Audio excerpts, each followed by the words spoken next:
Good morning, or depending on when you're watching this, good afternoon, good evening, or good night. My name's Ross, and as always told, out of Voice of Radio. So today we need to take a look at some more news about Mega Symphonia and Mega Brave, those new Mega sets that just got revealed this morning, because we got a bunch of secret rares that have been revealed, and that's lovely. We got some new cards we're going to have a look at as well. But also, full art trainers? Oh. It turns out full art trainers are a thing now. We got full art versions of Night Stretcher and Rare Candy, and this is a huge deal. This is a big departure from what we've seen with Pokemon in the past. Like every Pokemon set we get nowadays, we get full art Pokemon. That's just a thing. Take a look at full art Mamoswine. Come on, who else was I going to choose? And similarly, in every Pokemon EX, I should say, in recent sets for a long time now, every Pokemon EX has come along with a full art version of it. Which, it makes sense. It's a thing. That's lovely. But as well as that, we've also been getting full art supporters. So, I don't know. I'm not so fussed about this one. Take a look at Brock Scouting. Sometimes we get special illustration rares. Sometimes we just get full arts. Here's the full art Brock Scouting. There we go. As an example, here's Iono's Bellabolt full art next to Iono's Bellabolt special illustration rare. They all get full arts, but only some get special illustration rares. We're used to this. The thing is, item cards don't get full arts. That's not a thing. Now, we do get gold versions. Rare Candy's had more than one gold print at this point, but the most recent gold Rare Candy with which we were blessed came around in Scarlet and Violet base set. Gold item cards, yeah. You know what? That's a thing.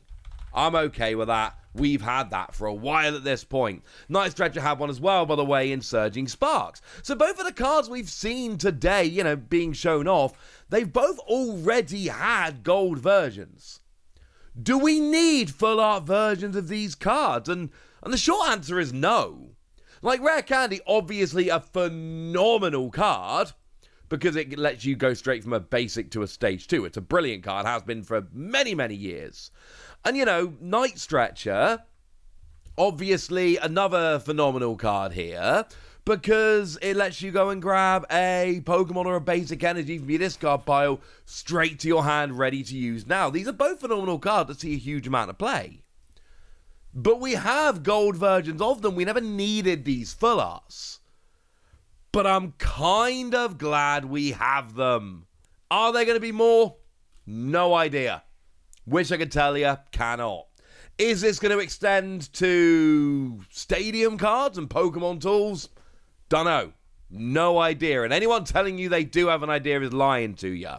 The information we currently have is that we are getting full art versions of Night Stretcher and Rare Candy. That is it. That is the sum total of information that we have here. I assume we'll get more, but I don't know how far this is going to extend.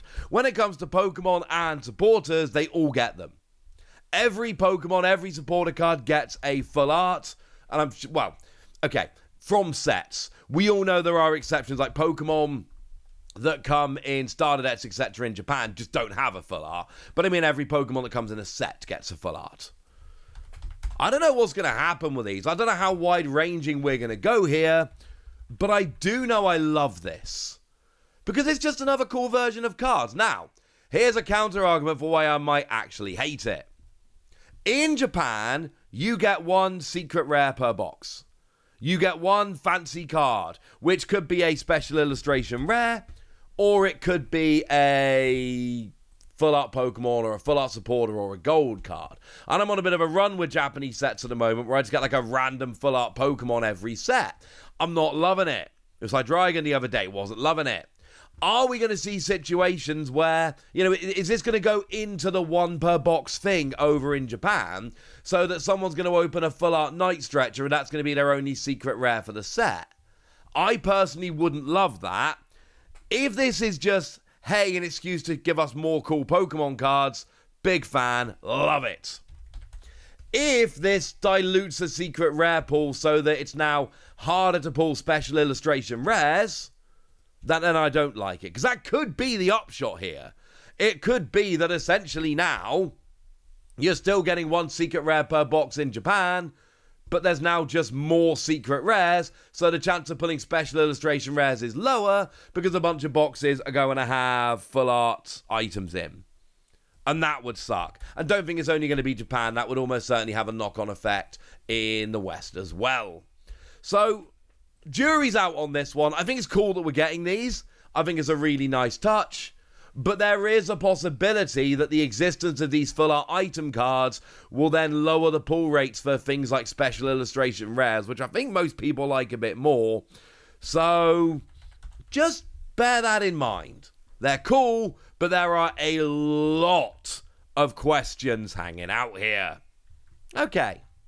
Now, we were also shown a bunch of illustration rares, which is quite important because it means that they are carrying on in this set, which was not a given. Okay? Can't stress that enough. New block, it's not always a guarantee that everything carries over. Again, we just got full art item cards for the first time because it's a new block. It's the mega block, first set of the mega block. So this is the time to bring in new stuff and get rid of old stuff. So want to see bringing in these illustration rares here, showing that they're still here, is excellent. Now, we got Bulbasaur. I did show you Bulbasaur in the previous video. It evolves into that Mega Venusaur. It's fine. And to be fair, the regular Bulbasaur did have the Haganosuke artwork. So if ever there's one I didn't really need an illustration rare, it's this dude. But then we've also got ourselves a rather lovely Vulpix, so let's go and have a look at that one. And I love the Vulpix just chilling there next to the fire. This makes me happy. And we got a Ninetales as well, so we should probably have a look at the whole evolution line. Vulpix obviously needs no translation, it's meh. Now, as for the Ninetales here, 120 HP stage 1, 2 energy 60, all meh. But for a single energy, you discard the top card of your deck, and if it's a supporter card, use it as the effect of this attack. Oh. Now, you do have to discard the supporter card, so it is like playing it from your hand, except instead of playing it from your hand, you play it from the top of your deck. And this is the kind of thing I love on a basic. I mean, think back to Sableye. If you were around when Sableye was a thing, you get it. Sableye having the ability... Sableye used a supporter card as its attack, but there were three big differences between this and Sableye. This is a Stormfront Sableye, I should say. Number one, Sableye was a basic, this is a stage 1. Number 2, Sableye was for 0 energy, this is for an energy. Number 3, Sableye searched for the supporter and discarded it. Here it has to be on top of your deck. And actually there's a fourth thing here, because this Sableye also had the Pokebody Overeager. A Pokebody was an ability which was passive, i.e. always just sitting there working. And it meant that you always went first. If this was your active Pokemon at the beginning of the game, you got to go first. Sableye was absolute flat-out phenomenal broken. Ninetales just isn't. I don't want to use this on my second turn after I've already evolved. I don't want to evolve up and attach an energy just to use a supporter. And and by the way, unless I have stacked the top card of my deck, I might not be able to do anything here. And we've got ways to stack the top of our deck. I'm not saying that we don't. We have, obviously, that really quite useful Stadium card, Academy at Night, that lets you put a card from your hand on top of your deck. So now if you've got that supporter card in hand, you can use Academy at Night to put it on top of your deck and then guarantee it. But then you've got to have it in hand and you've got to have the Stadium, and it's just too awkward. Love the Vulpix illustration rare. Don't love the Ninetales. Sorry. But hey, don't worry, because we've also got an Inteleon. And come on, who doesn't love Inteleon? And Inteleon's had some redonkulous cards in the past. Could we get one here? Pre-evolutions quickly. We've got a Sobble that does 30 damage for a single energy, but flip a coin and if it's tails, the attack does nothing. And then we got ourselves a Drizzle here that's got single energy, flip 2 coins, 30 for each heads, Both very flippy, not loving them. Do love that he's made an apple out of a bubble. That's cool. But playability-wise, we're not there yet. What about Inteleon? Well, for a single energy, 110 damage, and discard an energy from this Pokemon. It's fine. It's not good, but it's fine. It's the kind of thing, on a stage 1, I would adore this, but on a stage 2, when you're only hitting 220 against basics, when 230 really is the number, and that's if you're hitting for weakness, I'm not really loving this. But single energy, and what you do is you find the Pokemon with the lowest HP remaining of all Pokemon in play, yours and your opponent's, and you KO it. Other than this one, by the way. If this one has got the lowest HP, it doesn't count. Now, the really interesting thing here is that if multiple Pokemon are tied for the lowest HP, you get to choose one, which is really good because you don't want to accidentally KO your own Pokemon.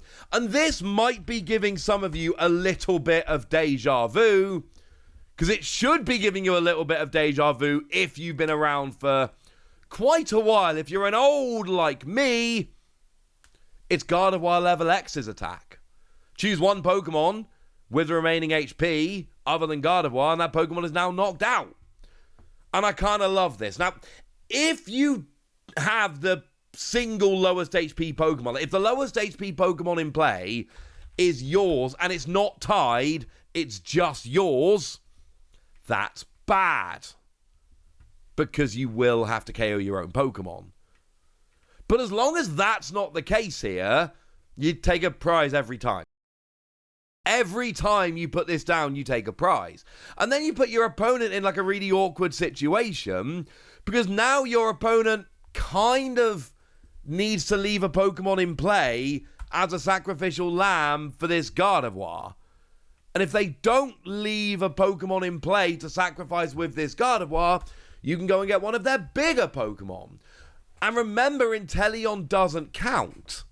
So if you just play a bunch of EXs that are equal to or higher than your opponent's EX's HP, and there's no single prizes other than Inteleon in play, you get a big KO here. I really like this. I think this is a very, very, very nice attack. This is one that I've absolutely got my eye on. I think this could be awesome. I could be wrong. And it is a stage 2, but it's only a single energy, which really helps. I think this is a card which could actually do some damage. It is one that I've got my eye on. I think this one could be awesome.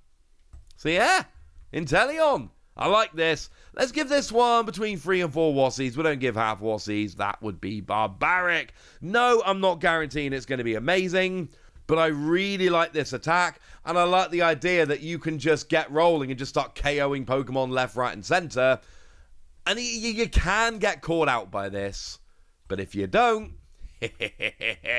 now there is a Pachirisu that's gone and been revealed as well. Single energy, 10 damage, and if the Pokemon that was hit by this attack has an energy attached from hand, next turn, they take 8 damage counters. Now they can just switch to the bench and attach an energy, so it's a kind of thing which could be absolutely brutal in pre-releases, but most of the time your opponent can just switch to the bench or whatever, and then it's going to be fine. They're going to get around it. It's not terribly exciting, I'm going to be honest with you, but... And also, you know, if they just accelerate an energy not from the hand, that would work as well. It's too easily played around to particularly be interesting, I'm afraid. Sorry. And then finally, there is a Hariyama here as well. Well, I said it's a Hariyama. We got the whole evolution line. We got a Makuita coming in here and all, but that needs no translation, so we can just move on. And what we've got from Hariyama here, free energy, 210. This Pokemon does 70 to itself. I like the 210, but I don't like the free energy, and I don't like the giant self-damage.